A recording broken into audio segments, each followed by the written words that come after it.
La France va sans doute connaître en 2020 sa pire année de récession depuis la fin de la Seconde Guerre mondiale. C'est le ministre de l'économie Bruno Le Maire qui évalue ainsi l'ampleur de la crise qui nous attend. Et c'est votre éclairage éco ce matin, Nicolas Barré, un choc pour notre économie du jamais vu depuis la débâcle de 1940.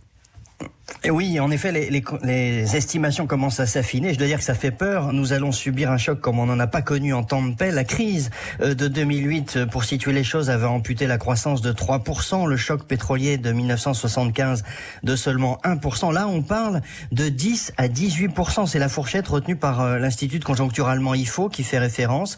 L'année de la débâcle, en 1940, la croissance avait chuté de 20%. En 1944, de 15%. Vous voyez, on est dans ces eaux-là.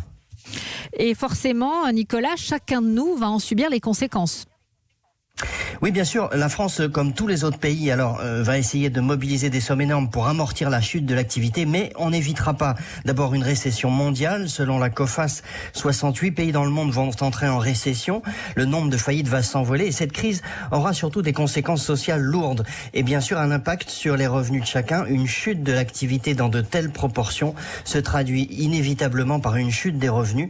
Et si la croissance s'effondre de 10 à 18% comme on le redoute, le revenu moyen par habitant va revenir au niveau de l'année 2000.